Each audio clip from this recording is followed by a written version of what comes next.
Blessed morning mga mare! Ito ang DIY laundry shop namin at home base lang kami.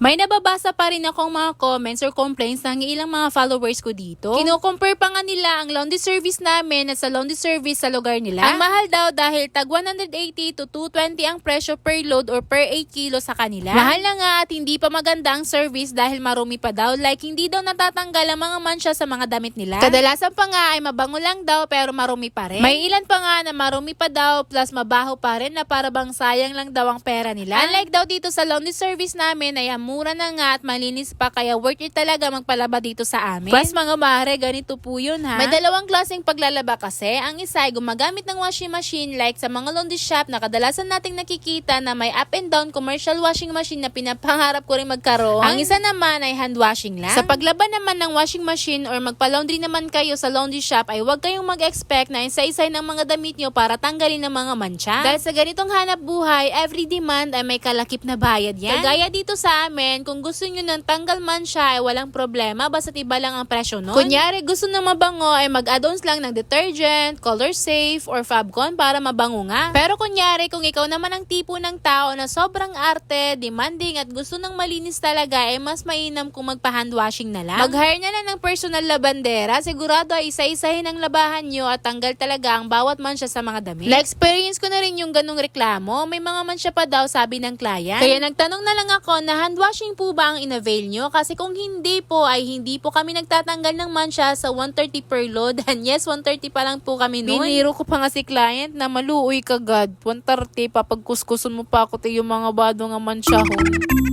Hindi ko naman masasabi na mas mainam itong laundry service namin kaysa sa iba dahil nararanasan din namin ng ganong reklamo. Sa unique part lang ng laundry service namin kaya medyo marami din na nagpapalaba dito dahil sa style ng paglaba namin like naka-pre-wash muna ang mga labahan bago sabunan at maganda rin ang pagkabanlaw dahil tub washing machine nga ang gamit namin. Maganda rin naman magpalaba sa mga commercial laundry shop pero nakadepende pa rin yan sa budget nyo. Like kung gusto nyo na mabango or malinis is mag-add-ons na lang ng detergent, color safe, or Fabcon. Pero kung sobrang madumi talaga ang mga labahan nyo is mas maganda ay hand washing na lang.